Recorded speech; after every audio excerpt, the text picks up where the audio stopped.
مصطفى مصطفى منبع للصفا سيد الانبیاء۔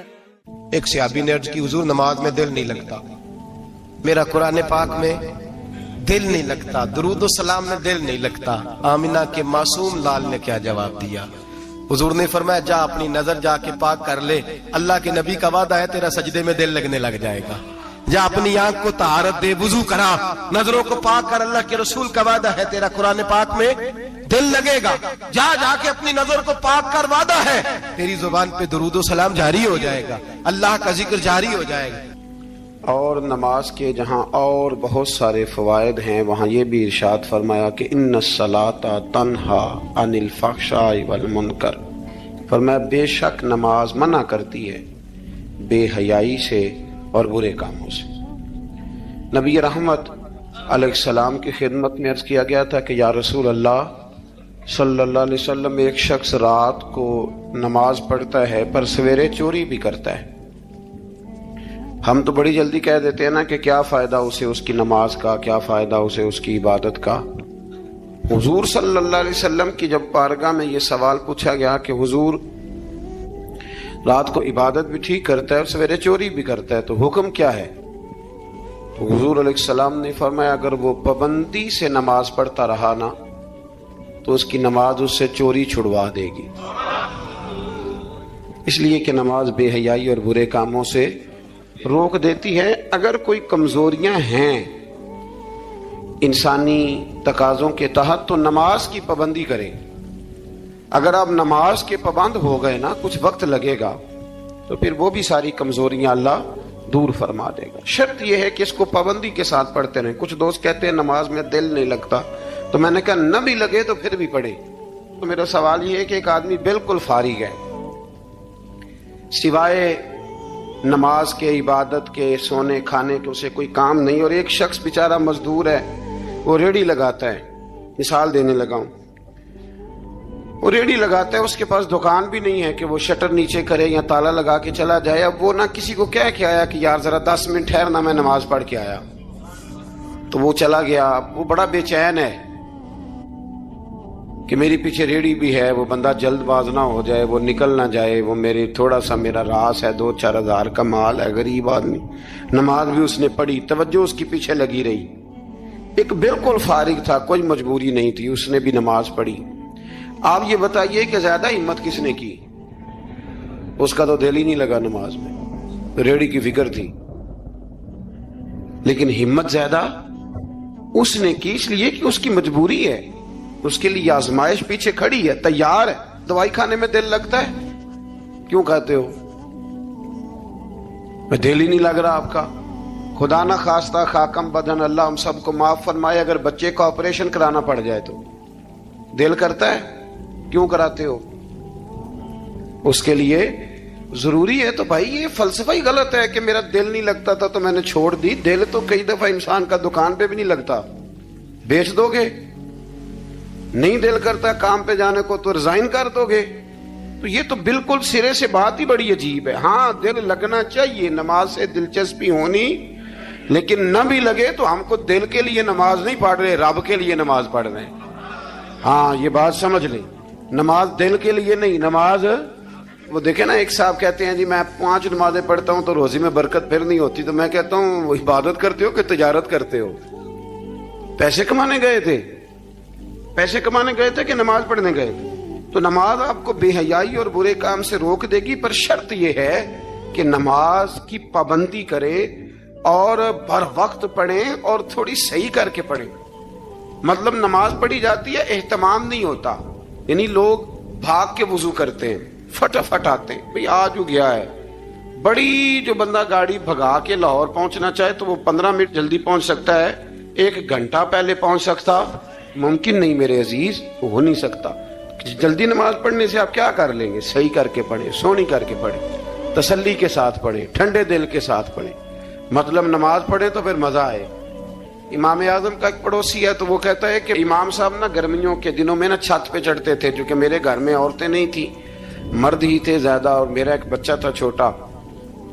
کہتے ہیں کہ وہ چھت پہ نماز پڑھا کرتے تھے تو اتنی دیر تک کھڑے رہتے کہ لگتا کوئی ستون کھڑا ہے، رات کو ستون محسوس ہوتا، اتنی دیر تک وہ تلاوت کرتے، اللہ کی بارگاہ میں کھڑے رہتے. تو فرماتے ہیں جب ان کا انتقال ہوا تو میرا بیٹا کہنے لگا کہ ابا جی پڑوسیوں کی چھت پہ جو کھمبا تھا، جو ستون تھا، وہ کہاں گیا؟ تو کہتا میں رو پڑا. میں نے کہا بیٹا وہ ستون اور کھمبا نہیں تھا، وہ تو ابو حنیفہ تھا جو اپنے رب کے حضور کھڑا رہا کرتا. تو دلچسپی پیدا کریں. اللہ تعالیٰ ہمیں رمضان کے بعد بھی پابندی صلاۃ کی توفیق عطا فرمائے. اذان پڑھی جاتی ہے مسجدوں میں 5 وقت الحمدللہ. جب جماعت فرض ہوئی تو نبی پاک نے فرمایا لوگوں کو بلانے کیسے ہے بھائی نماز کے لیے. ایک صحابی نے مشورہ دیا، یا رسول اللہ خشک گھاس آپ یہ ابھی فصل آئے گی مونجی کی تو اس کے ساتھ وہ جو کیا پرالی کہتے ہیں ہم اپنی زبان میں، وہ جب خشک ہو جاتی ہے نا اس کو آگ لگائیں تو آگ کا لاوا ذرا اونچا جاتا ہے، اونچا. صحابہ نے کہا یا رسول اللہ خشک آگ کو آگ لگائیں گے چھت پہ رکھ کے تھوڑی دیر کے لیے، اور یوں کر کر جب وہ اٹھے گی نا تو سارے مدینے میں خبر ہو جائے گی کہ نماز کا وقت ہو گیا ہے. حضور نے فرمایا ٹھیک ہے. ایک صحابی کہنے لگے یا رسول اللہ صلی اللہ علیہ وسلم اونچا دف رکھ کے زور سے 1-2 دفعہ بجائیں گے لوگوں کو پتا، مختلف باتیں. اللہ کے رسول نے فرمایا جاؤ سو جاؤ، سویرے آؤ گے پھر مشورہ کریں گے کیا کرنا ہے. اور مالک بھی دیکھے کتنا کریم ہے، جو جماعت کا حکم بھیج سکتا ہے وہ اذان کا نہیں بھیج سکتا. لیکن وہ کہتا ہے لوگ کہیں میرے مصطفیٰ کا دروازہ چھوڑ نہ جائے. فرماتا ہے جاؤ میں نے نماز فرض کر دی ہے، طریقہ بھی میرا نبی بتائے گا اور اذان کے سلیقے بھی میرے مصطفیٰ ہی سکھائے گا. سویرے صحابہ اٹھ کے آئے تو حضرت عمر فاروق آئے کہنے لگے حضور میں نے خواب دیکھی ہے. حضور نے فرمایا تم نے بھی دیکھی ہے اور بھی کئیوں نے دیکھی ہے. یا رسول اللہ کیا؟ فرمایا چلو سناؤ.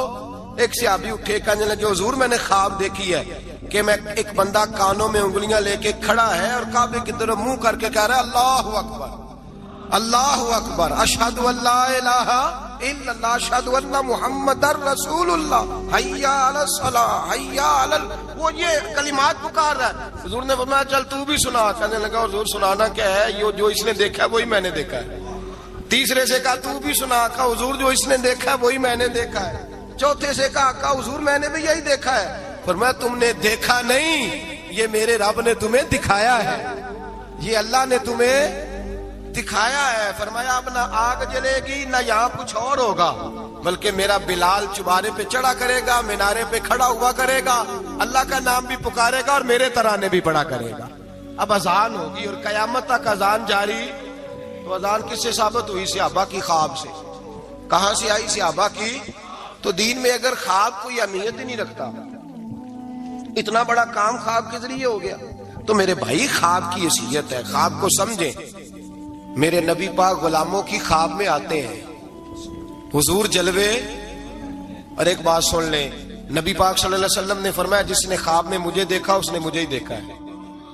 شیطان خواب میں بھی آ کے میری صورت نہیں بنا سکتا. جس نے مجھے دیکھا اس نے مجھے. اور نبی پاک فرماتے ہیں جس نے مجھے خواب میں دیکھا بڑی جلدی ظاہری طور پہ بھی دیکھے گا. ظاہری. میرے اعلیٰ حضرت سے کسی نے پوچھ لیا کہا حضور ظاہری طور پہ کیسے دیکھے گا؟ آپ نے فرمایا پوچھ لو علماء سے. کہا حضور آپ بتائیں. آپ فرمانے لگے مجھے تو یوں لگتا ہے جس نے خواب میں مصطفیٰ کو دیکھا جب مرنے کا وقت آئے گا تو سامنے رسول اللہ کا چہرہ آ جائے. جب انسان کو تھوڑا سا ترجمہ آتا ہو نا، اس کی تھوڑی توجہ ہو، اسے نماز پڑھنے کا بھی بڑا ہی مزہ آتا ہے. نبی کریم علیہ السلام فرماتے ہیں، رب فرماتا ہے یہ سورہ فاتحہ میرے اور میرے بندے کے درمیان آدھی آدھی ہے، آدھی میری ہے آدھی میرے بندے کی ہے. جب وہ کہتا ہے نا مالک یوم الدین تو یہاں تک وہ میری تعریف کرتا ہے. ایاک نعبد و ایاک نستعین تک پہنچتا ہے تو اب میرا اور اس کا آدھا آدھا کام شروع ہو جاتا ہے. پھر آگے میرا بندہ جب مجھ سے دعا مانگتا ہے تو یہ اس کے الفاظ ہیں جو میں اپنے فضل سے قبول فرمایا کرتا ہوں. تو ارشاد فرمایا تمام تعریفیں اللہ کے لیے جو تمام جہانوں کا پالنے والا ہے. الرحمن الرحیم، بڑا ہی مہربان ہے نہایت. یہ رحمان مبالغے کا صیغہ ہے، یعنی اتنا رحم کرنے والا کہ جتنا کوئی اور رحم نہ کر سکے. اس لیے اللہ ہی رحمان ہو سکتا ہے، بندہ کوئی رحمان نہیں ہو سکتا. بندے کو رحیم کہا جا سکتا ہے، نبی پاک رحیم ہے لیکن رحمان نہیں ہے. اس لیے کسی بھی انسان کا نام رحمان نہیں ہو سکتا. کسی دکان پر بعض اوقات لوگ نام رکھ لیتے ہیں رحمان بک ڈپو، تو یہ درست نہیں ہے. بندے کا نام رحمان نہیں ہو سکتا، عبد الرحمان، اس لیے کہ یہ لفظ رحمان خدا کے علاوہ کسی اور کے لیے بولنا درست نہیں ہے۔ پھر ارشاد فرمایا مالک یوم الدین، اللہ مالک ہے قیامت کے دن کا۔ تو یا اللہ آج کے دن کا مالک بھی تو ہی ہے، آج جو یکم رمضان مبارک ہے تو اس دن کا مالک بھی اللہ ہی ہے۔ تو یہ جو خاص کر کہا مالک یوم الدین، اس کا معنی یہ ہے کہ یہاں کچھ لوگ عارضی طور بھی تو بعض چیزوں کے مالک ہیں نا، یہ زمین میری ہے، یہ گھڑی میری ہے، یہ گھر میرا ہے، یہ بچے میرے ہیں، عارضی طور پر بھی تو لوگ مالک ہیں۔ لیکن قیامت کے دن عارضی طور پر بھی کوئی مالک نہیں ہوگا، قیامت میں ساری بادشاہی فقط میرے اللہ کی ہوگی۔ بلکہ رب کریم فرمائے گا کہاں ہیں وہ لوگ جو دنیا میں بادشاہ بنا کرتے تھے، کدھر ہے؟ بڑے بڑے کج کلا جو کہتے تھے کہ ہم اٹھتے ہیں تو لوگ اٹھتے ہیں، بیٹھتے ہیں تو دنیا بیٹھ جاتی، وہ کہاں ہے؟ جب کوئی نہیں بولے گا تو رب فرمائے گا للہ الواحد القہار، آج ایک رب واحد اور قہار کی حکمرانی ہے۔ پھر ارشاد فرمایا ایاک نعبد و ایاک نستعین، بے شک ہم تیری ہی عبادت کرتے ہیں اور تجھی سے مدد چاہتے ہیں۔ عبادت بھی اللہ کی ہے اور مدد بھی، یہ جو بندوں کے ذریعے بعض اوقات مدد ہوتی ہے تو یہ مدد بھی اللہ کی ہے، یہ مدد بھی اللہ کی ہے۔ یہ کسی بندے نے مائک بنایا ہے جس کی مدد سے آپ تک آواز جا رہی ہے، تو اس کو عقل کس نے دی تھی بنانے کی؟ تو پھر مدد کس کی ہوئی؟ اللہ کی۔ تو دنیا میں کوئی بھی جو مدد کرتا ہے وہ اللہ کے ولی کریں، نبی کرے، پیغمبر کریں، تو وہ مدد کس کی ہے؟ اللہ کی، اس لیے کہ وہ ذاتی طور پر کچھ بھی نہیں کر سکتے، اگر اللہ انہیں توفیق نہ دے وہ کسی کی مدد نہیں کر سکتے۔ تو ایاک نعبد و ایاک نستعین، ہم تیری ہی عبادت کرتے ہیں، تجھی سے مدد چاہتے ہیں۔ اہدنا الصراط المستقیم، اے اللہ ہمیں سیدھا راستہ دکھا۔ کون سا راستہ سیدھا ہے؟ کون سا راستہ سیدھا ہے؟ تو اللہ نے خود ہی فرمایا ایسے ہی نہ بھٹک جانا، راستہ سیدھا وہ ہے صراط الذین انعمت علیہم، ان لوگوں کا راستہ سیدھا ہے جن پر اللہ نے انعام فرمایا ہے۔ اور وہ کون ہے؟ قرآن مجید نے خود فرمایا انعم اللہ علیہم من النبیین والصدیقین والشہداء والصالحین، وہ نبی ہیں، صدیق ہیں، شہید ہیں اور نیک لوگ ہیں۔ فرمایا اپنی مرضی کے راستے پہ چلو گے تو بھٹک جاؤ گے، رب کی بارگاہ میں سوال کرنا کہ وہ تمہیں نبیوں کے، صدیقوں کے، شہیدوں کے اور نیک لوگوں کے راستے پہ چلائے۔ غیر المغضوب علیہم ولا الضالین، نہ ان لوگوں کے راستے پہ چلا جن پر تیرا غضب ہوا، اور نہ ان کے راستے پہ چلا جن پر تو ناراض ہوا، جنہیں تو نے گمراہ کیا، ان لوگوں کے راستے پہ نہ چلا، بلکہ ان لوگوں کے راستے پہ چلا جن پر تیرا انعام ہوا۔ یہ جو لوگ ہیں نا مغضوب علیہم ولا الضالین، ایک گروہ یہودیوں کا ہے اور ایک عیسائیوں کا ہے۔ کہا جا رہا ہے یا اللہ نہ یہودیوں کے راستے پہ چلا اور نہ عیسائیوں کے راستے پہ چلا، ہمیں تو ابو بکر صدیق کے راستے پہ چلا، ہمیں تو عمر فاروق کے راستے پہ چلا، عثمان غنی، مولا علی اور جناب ابو ہریرہ کے راستے پہ چلا۔ اب یہ سورہ فاتحہ کا تو میں نے مکمل ترجمہ عرض کیا۔ سورہ بقرہ یہ قرآن مجید کی سب سے بڑی سورہ ہے۔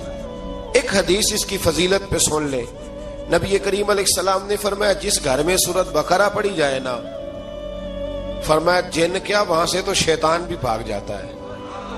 سورہ بقرہ گھروں میں پڑھیں، یہ سب سے بڑا تعویذ ہے۔ اگر گھر میں جنات ہوں، کوئی آسیب ہوں، اور یہ وہ والا تعویذ ہے جو مدینے والے رسول نے عطا فرمایا ہے۔ یہ سب سے بڑی سورہ ہے۔ مفسرین فرماتے ہیں اگر کوئی استدلال کی قوت رکھتا ہو تو ایک 100 چیز کا اللہ نے حکم دیا ہے، بلکہ امام اعظم فرماتے ہیں 100 تھوڑی ہے، میری نظر سے پڑھو تو 1000 چیزوں کا حکم دیا ہے، 1000 سے منع کیا ہے، اور 1000 قسم کی نصیحتیں اللہ کریم نے سورہ بقرہ کے اندر فرمائی ہیں۔ اس سورہ مبارکہ کا جو پہلا رکوع ہے نا، اس میں جو سب سے پہلی آیت ہے وہ ہے الف لام میم، ان کو کہتے ہیں حروف مقطعات۔ پہلا لفظ ہی جب کوئی قرآن مجید کا پڑھتا ہے نا، بہت بڑا عالم فاضل، بہت بڑا محدث، تو اسے یہ کہنا پڑتا ہے کہ میں نہیں جانتا، اللہ جانتا ہے یا اللہ کا رسول جانتا ہے۔ الف لام میم کا معنی ہم نہیں جانتے، اللہ جانے یا اللہ کا رسول جانے، یا جس کو وہ دونوں بتا دیں وہ جانتا ہے، ورنہ یہ اللہ اور اس کے رسول کا راز ہے۔ یہ آگے ارشاد فرمایا ذالک الکتاب لا ریب فیہ، یہ وہ عظیم کتاب ہے جس میں شک کی کوئی گنجائش نہیں ہے۔ ھدی للمتقین، یہ ہدایت ہے پرہیزگاروں کے لیے سوال یہ ہوتا تھا کہ یا اللہ جو متقی پرہیزگار ہیں وہ تو پہلے ہی ہدایت پہ ہیں، تو قرآن بھی اگر انہیں ہدایت دے گا تو پھر جو گناہگار ہیں ان کی ہدایت کہاں ہے؟ تو اس آیہ مقدسہ کا معنی مفسرین نے یہ بیان فرمایا ہے کہ مطلب اس کا یہ ہے کہ قرآن ہدایت دیتا سب کو ہے، لیکن اس سے ہدایت حاصل متقی لوگ کرتے ہیں۔ بارش برستی ہے نا سب جگہوں پہ، لیکن اگر کسی نے فرش کرایا ہو، ٹائلیں لگوائی ہو، تو وہاں پھل پھول اگ سکتے ہیں، سبزہ اگ سکتا ہے، اس کے لیے زمین کا زرخیز ہونا شرط ہے۔ قرآن مجید سب کو ہدایت دیتا ہے، لیکن قرآن مجید سے ہدایت لیتے وہ ہیں جنہیں اللہ نے تقوی والا دل عطا فرمایا، ڈرنے والا دل دیا۔ آگے جو آیات ہیں نا 5، ان میں اللہ تبارک و تعالی نے متقی لوگوں کی فضیلت بیان کی ہے، نشانیاں بیان کی ہیں کہ وہ کون ہوتے ہیں۔ ان میں پہلا ارشاد فرمایا کہ متقی وہ ہوتا ہے جو غیب پہ ایمان لے آتا ہے، اس چکر میں نہیں پڑتا کہ آنکھوں سے دیکھوں گا تو مانوں گا۔ اور دوسرا فرمایا متقی وہ ہوتا ہے جو نماز قائم کرتا ہے اور اللہ کے دیے ہوئے رزق سے اللہ کے راستے میں خرچ کرتا ہے۔ اور تیسرا فرمایا متقی وہ ہوتے ہیں کہ محبوب جو قرآن ہم نے آپ پہ نازل کیا اس پر بھی ایمان لاتے ہیں، اور جو آپ سے پہلے نازل کیا گیا اس پر بھی ایمان لاتے ہیں، یعنی تورات کو، زبور کو، انجیل کو، اس کو بھی وہ مانتے ہیں۔ اور پھر اللہ کریم نے فرمایا اولئک علی ھدی من ربہم واولئک ھم المفلحون، یہ جو لوگ ہیں نا غیب پر ایمان لانے والے، نماز پڑھنے والے، زکوٰۃ دینے والے، پچھلی کتابوں کو بھی ماننے والے، نبیوں کو بھی ماننے والے اور رسول پاک پر ایمان لانے والے، فرمایا یہ وہ لوگ ہیں جو اللہ کی طرف سے ہدایت پر ہیں، اور یہ وہ لوگ ہیں جو دنیا میں بھی کامیاب ہو جائیں گے اور آخرت میں بھی کامیاب ہو جائیں گے۔ پھر آگے نا اللہ تبارک و تعالی نے کفار کا ذکر فرمایا ہے 3 آیات کے اندر۔ مومن کے بعد دوسرا درجہ کس کا ہے؟ ذکر میں کافر کا۔ پہلے بات ہوئی 5 آیات میں مومنوں کی، اب 3 آیات میں ذکر کیا گیا پکے کافروں کا۔ مومن وہ ہوتا ہے زبان سے بھی اللہ اور اس کے رسول کو مانے، ان کی لائی ہوئی چیزوں کو مانے اور دل سے بھی تسلیم کرے، اور کافر وہ ہوتا ہے کہ جو نہ زبان سے مانتا ہے اور نہ ہی دل سے تسلیم کرتا ہے۔ پھر اللہ تبارک و تعالی نے 13 آیات کے اندر، 3 آیتوں میں کافروں کا ذکر کیا اور 13 آیات کے اندر پھر منافقین کا ذکر فرمایا ہے۔ منافق اس کو کہتے ہیں، منافق اس کو کہتے ہیں جو زبان سے تو دعوے اونچے اونچے کرتا ہے ایمان کے، لیکن اس کے دل میں ایمان موجود نہیں ہوتا۔ آپ حیران ہوں گے، یہیں پہ بات کو ذرا غور سے سمجھے کہ مومنوں کا ذکر 5 آیات میں اور کفار کا 3 آیات میں، پکے کفار کا، اور منافقین کے لیے اللہ نے اگلے ہی رکوع میں 13 آیات بیان فرمائی۔ 13 یہ خطرناک گروہ ہے منافقین کا، یہ خوفناک لوگ ہیں، یہ وہ چھپی ہوئی بیماری ہے کہ جس کو پکڑنا تھوڑا مشکل ہے۔ کچھ بیماریوں کو ڈاکٹر کہتے ہیں نا یہ خاموش قاتل ہے، قتل کر دیتی ہے پر پتہ نہیں لگنے دیتی۔ اسی طرح منافقین کا ٹولہ ہے۔ قرآن مجید کہتا ہے ان منافقین کے بارے میں وَمِنَ النَّاسِ مَن يَقُولُ آمَنَّا بِاللَّهِ وَبِالْيَوْمِ الْآخِرِ وَمَا هُمْ بِمُؤْمِنِينَ، اے محبوب کچھ لوگ کہتے ہیں ہم اللہ اور آخرت پر ایمان لائے، لیکن وہ ایمان لانے والے نہیں ہیں۔ تو جب رب کہتا ہے نہیں ہے، آج کسی کو کہہ دیا جائے نا کہ وہ بندہ جھوٹا کلمہ پڑھتا ہے، اس کی باتیں نہیں بتاتی، تو کہتے ہو آپ ایک کلمہ گو کو برا کہہ رہے ہیں۔ تو یہاں تو اللہ ان کے کلمے کا بھی اعلان فرما رہا ہے اور ان کے نفاق کا بھی اعلان 13 آیات میں، اور رب فرماتا ہے یخادعون اللہ والذین آمنوا وما یخدعون الا انفسهم وما یشعرون، فرمایا وہ اللہ کو دھوکہ دینا چاہتے ہیں مومنوں کو، حالانکہ نہیں دھوکہ دیتے مگر اپنی ہی جانوں کو، انہیں شعور ہی نہیں۔ اللہ تبارک و تعالی نے 13 آیات کے اندر، مکہ مکرمہ میں منافق کوئی نہیں تھا جب تک حضور نے ہجرت نہیں کی تھی۔ کیوں؟ اس لیے کہ وہاں جو کلمہ پڑھتا تھا اسے مار کھانی پڑتی تھی۔ تو کسی کو کیا مصیبت پڑی تھی جھوٹا کلمہ پڑھ کے مار کھائے؟ مدینے میں جب اسلامی حکومت قائم ہو گئی نا، تو کچھ لوگوں نے اسلامی حکومت سے فائدہ لینے کے لیے جھوٹے موٹے کلمے پڑھ لیے، اندر کفر رکھتے تھے، اوپر سے اظہار اسلام کرتے تھے۔ تو رب فرماتا ہے کہ ان کا یہ ایمان قابل قبول نہیں ہے۔ تو یا اللہ پھر کس کا ایمان قابل قبول ہے؟ تو اللہ کریم نے فرمایا وَإِذَا قِيلَ لَهُمْ آمِنُوا كَمَا آمَنَ النَّاسُ، جب ان سے کہا جاتا ہے نا اس طرح ایمان لاؤ جس طرح دوسرے لوگ لائے، یعنی ابو بکر صدیق کی طرح ایمان لاؤ، عمر فاروق کی طرح ایمان لاؤ، عثمان غنی کی طرح، مولا علی کی طرح، بلال حبشی کی طرح، تو کیا جواب دیتے ہیں؟ قالوا انؤمن كما آمن السفهاء، کیا اس طرح ایمان لائیں جس طرح یہ بیوقوف ایمان لائے؟ الا انہم هم السفهاء، اللہ فرماتا ہے خبردار بے شک وہی بیوقوف ہے، ولکن لا يعلمون، لیکن انہیں اس کا علم نہیں ہے۔ وہ کہا کرتے تھے کہ یہ تو بیوقوف ہے معاذ اللہ، ابو بکر صدیق نے سارا ہی مال دے دیا ہے نبی پاک کو، عمر فاروق نے آدھا دے دیا ہے، مولا علی نے سارا کچھ حضور کے نام کر دیا، عثمان جو کماتے محنت کے ساتھ وہ سارا وہاں جا کے پیش کر دیتے تو بیوقوفی ہے۔ آج بھی کچھ لوگ کہتے ہیں کلمہ پڑھنا چاہیے سیدھا سیدھا، یہ کیا بات ہو گئی، کیا بندہ مسیتڑی ہو جائے؟ کاروبار بھی تو کرنا ہے نا، نماز روزہ بھی، تو بیوقوفی ہے۔ اللہ جواب دیتا ہے، فرمایا الا انہم هم السفہاء، خبردار بیوقوف تو تم ہو کہ میرے محبوب کی شریعت کا، دین کا، روحانیت کا سورج چمک رہا اور تم نے فیض ہی کوئی نہیں حاصل کیا۔ تو میرے بھائیوں، صحابہ کا ایمان وہ ایمان ہے، اہل بیت نبوت کا وہ ایمان ہے کہ اللہ کو ایمان بھی وہ والا پسند ہے جو حضور کے غلاموں جیسا ایمان ہو۔ اللہ تبارک و تعالیٰ نے منافقین کا ذکر فرمایا تو پھر اللہ کریم نے فرمایا یہ تو وہ بیوقوف لوگ ہیں اس آدمی کی طرح جو آگ جب پوری جلا لیتا ہے نا، روشنی پھیل جاتی ہے تو پھر اللہ اس کا نور لے جاتا ہے۔ انہوں نے بھی چلاکیاں کر کے تھوڑا سا ماحول بنایا تھا تو اللہ نے ان کے سارے پردے کھول دیے، ان کے پاس کچھ باقی بچا، ان کے پردے کھول گئے۔ رسول کریم علیہ السلام کی بارگاہ میں نا ایک دن ان منافقین نے شرارت کر دی۔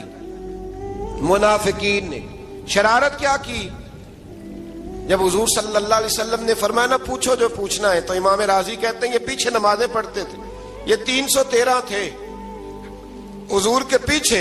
اگر مدینے میں رہ کے منافق ہو سکتے ہیں تو باقی ملکوں میں بھی تو ہو ہی سکتے ہیں نا جی۔ حضور کے پیچھے نمازیں پڑھتے تھے تو ایک دن کہنے لگے جی یہ کہتے ہیں جو مرضی پوچھو تو ہم پیچھے نمازیں پڑھتے ہیں، ہمارا انہیں پتہ نہیں۔ جب یہ اعتراض کیا نا حضور کے علم پر، آپ سمجھ لیں کہ حضور کے علم پر اعتراض کرنا طریقہ کس کا ہے؟ طریقہ کس کا ہے حضور کے علم مبارک پر اعتراض کرنا؟ کہنے لگے پیچھے نمازیں پڑھتے انہیں پتہ ہی نہیں۔ جب یہ کہا تو اللہ کے رسول نے نا، جمعے والا دن تھا، حضور نے فرمایا میرے علم پر اعتراض کرتے ہو؟ 70 بندے نام لے کر اور ولدیتیں لے کر، بلکہ بہت سارے ایسے تھے جنہیں کنفرم ہو گیا کہ ولدیت اصل میں ہے کیا، انہیں طے ہو گیا۔ حضور کے بے ادب کے لیے یہ طے کرنا بھی مشکل ہوتا ہے نا، طے ہو گیا کہ ولدیت ہے کیا۔ 70 بندے نام لے کے حضور نے مسجد نبوی سے نکال دیے، فرمایا یا فلاں بن فلاں قم فخرج فإنک منافق، او فلاں کے بیٹے فلاں کھڑا ہو جا، نکل جا، تو منافق ہے۔ حضور نے 70 بندے نکال دیے۔ اب 70 بندے اکٹھے گلی میں نکلیں تو رش تو پڑ جاتا ہے نا۔ حضرت عمر فاروق لیٹ ہو گئے، جمعے میں آ رہے تھے، ان کو جاتے ہوئے دیکھا تو عمر فاروق فرمانے لگے جمعہ ہو گیا ہے بھئی، 70 بندے نکل آئے باہر، جمعہ ہو گیا ہے۔ تو ایک منافق کہنے لگا تھا کہ نہیں حضور نے نکال دیا، تو عبداللہ بن ابی سلول جو ان کا سربراہ تھا نا، وہ کہنے لگا چپ کر۔ حضرت عمر سے کہنے لگا ہاں جی ہو گیا ہے۔ وہ بھی کہنے لگا تھا نہیں ہوا، ہمیں نکال دیا گیا۔ تو یہ سردار بولا، کہنے لگا ہو گیا ہو گیا۔ حضرت عمر کہنے لگا چلو جمعہ ہو گیا تو جا کے اندر حضور کی زیارت ہی کر لیتا ہوں، لیٹ تو ہو ہی گیا ہوں۔ حضرت عمر اندر چلے گئے تو پیچھے سے وہ منافقین اپنے سردار سے کہنے لگے کہ 2 منٹ میں عمر کو پتہ چل جائے گا کہ تم نے جھوٹ بولا ہے، عمر کو جا کے پتہ چل جائے۔ کہنے لگا بڑے پاگل ہو، میں نے تمہاری جان بچائی ہے، نبی پاک نے تو مسجد سے نکالا ہے نا۔ تو عمر کو پتہ چل جاتا نا ہم منافق ہیں، تو ابو بکر بھی مسجد میں تھے، علی بھی مسجد میں تھے، عثمان بھی مسجد میں تھے، بچانے والا ہی کوئی نہیں تھا۔ عمر نے تلوار لے کے تو دنیا سے ہی نکال دینا تھا، تو میں نے جان بچائی ہے، آپ جائیں گے نا اندر تو حضور ٹھنڈا کر دیں گے، فرمائیں گے چلو میں نے نکال جو دیا ہے۔ تو یہ وہ منافقین کی جماعت ہے۔ دوسرے سے تیسرے رکوع میں نا اللہ تعالیٰ نے انسان کو یاد کرایا ہے کہ تو نے عبادت اپنے رب کی کرنی ہے، اور فرمایا رب تمہارا وہ ہے جس نے تمہارے لیے زمین کو فرش بنایا ہے، آسمان کو چھت بنایا ہے۔ اور آسمان سے پانی برسا کے تو زمین سے پھل اگائے ہیں، رزق لکم، وہ بھی تیرے کھانے کے لیے اگائے ہیں۔ وہ جو آسمان سے بارش برسا کے زمین سے سبز اور پھل اگائے ہیں تو وہ بھی تیرے لیے۔ جب سارا کچھ تیرے لیے بنایا تو بھی تو عبادت کرنا اپنے رب کی، پھر کسی کو اس کا شریک نہ ٹھہرا۔ ایک چیلنج بھی کیا قرآن مجید نے اس رکوع کے اندر۔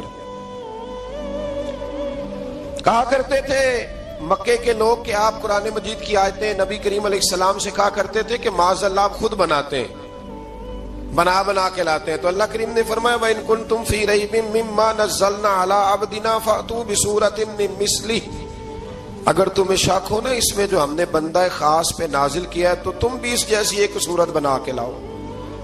پڑھے لکھے تو تم بھی ہو نا، مکے میں تم بھی رہتے ہو، تو ایک صورت بنا کے لاؤ۔ قرآن مجید ہم سے چھینا گیا ہے سازش کے تحت، اس لیے کہ جس قوم کو قرآن آ جاتا ہے نا پھر کوئی کافر اس کا مقابلہ نہیں کر سکتا۔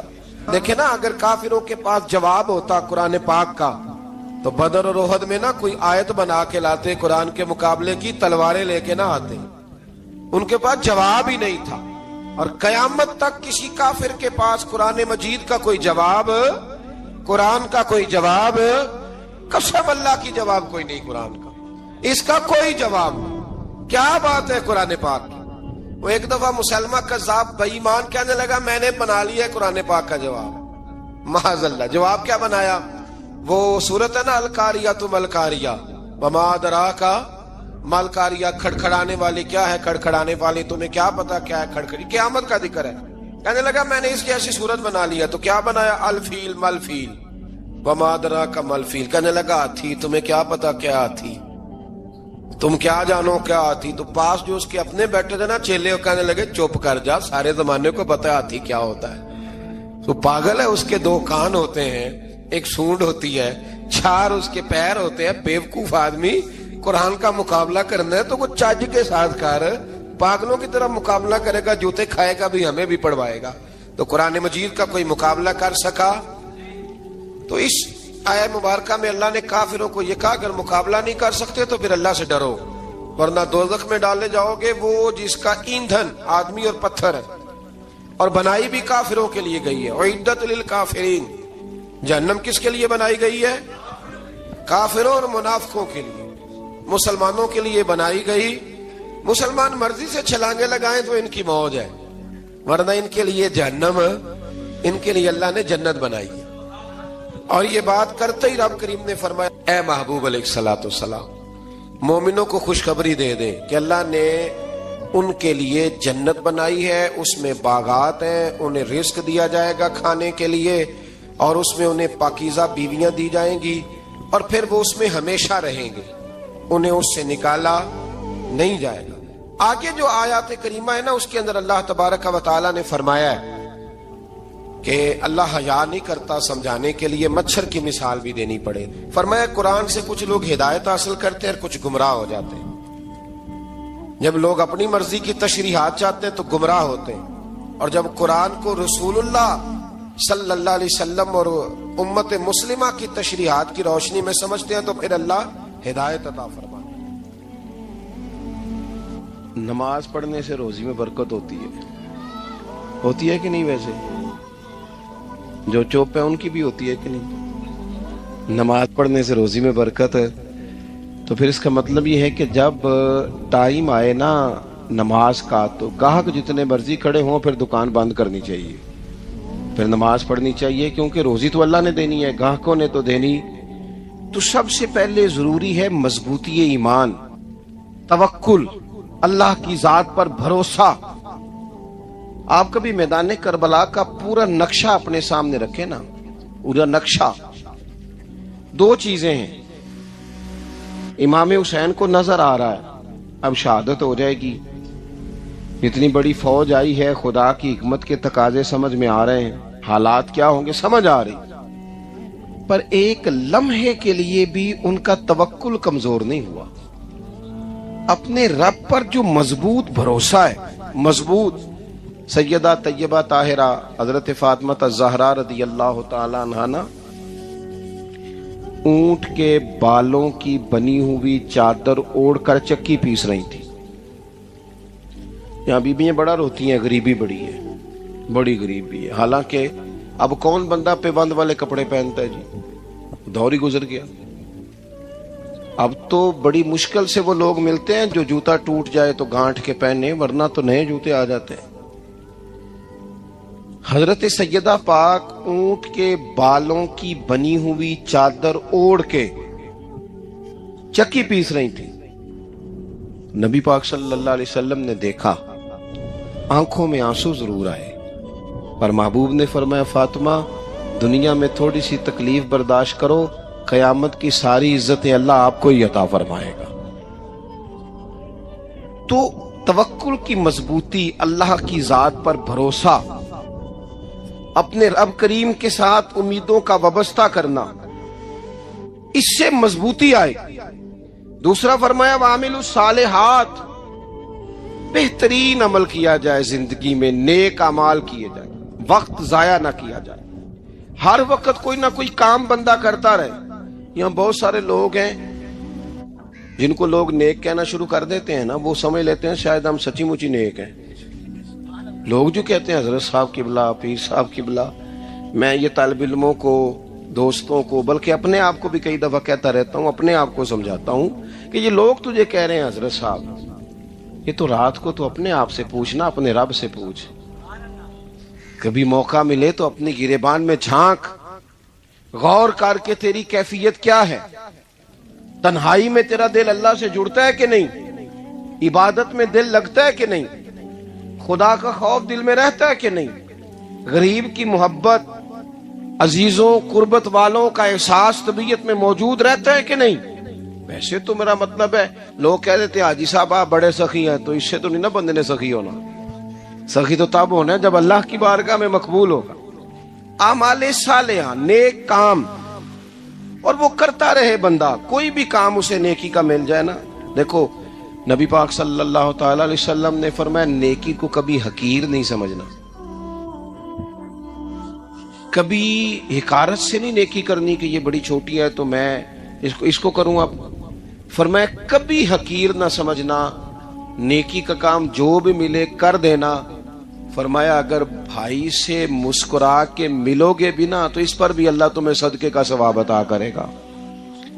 ہم تو اس دین سے کے ماننے والے ہیں جو کہتا ہے تو گلی سے روڑا اٹھا دے، کانٹا اٹھا دے، کسی کی تکلیف دور کر دے، کسی پر گنجائش کر دے، کسی کے لیے آسانی کر دے.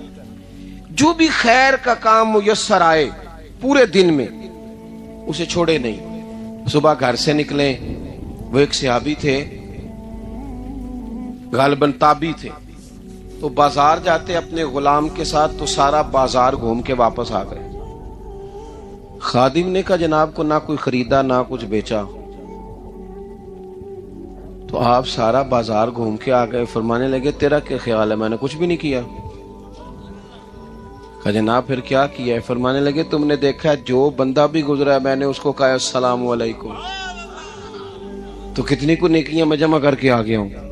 کوئی خیر جو میسر آئے. ہم سمجھتے ہیں کہ شاید کوئی کروڑ کو روپیہ ہوگا تو پوری مسجد بناؤں گا تو پھر میں نے نیکی کر دی ہے. شاید جناب میں، حالانکہ یہ چھوٹے چھوٹے کام ہیں نا، چھوٹے چھوٹے کام، ان سے تو ان کی تو زیادہ ضرورت ہوتی ہے، ان کی تو زیادہ حاجت ہوتی ہے.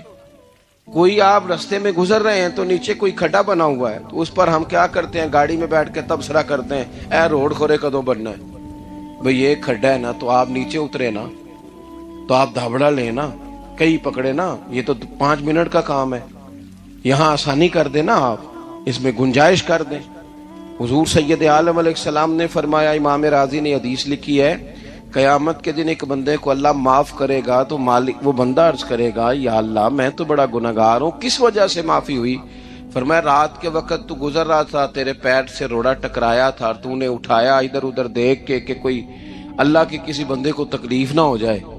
کہ مالک کو وہ تو میں نے زمانہ بیت گیا، کوئی اتنی بڑی بات بھی نہیں سمجھی. تو رب کریم نے فرمایا تو رات کے اندھیروں میں بھی میرے بندوں کا خیال رکھتا تھا تو میں تیرا خیال نہ کروں؟ کوئی عمل ہمارے ہاں لوگ کوئی کام نہیں کرتے، بالکل نہیں، کوئی کام نہیں. نہ بڑے نہ چھوٹے نہ سمجھدار نہ ان پڑھ، کچھ بھی نہیں. نشستن گفتن برخاستن، بیٹھو راج کے گپے مارو، تبصرے کرو فلانا کچھ نہیں کر رہا، فلانا کچھ نہیں کر رہا، اس کے بعد اٹھ کے چلے جاؤ. کچھ کریں.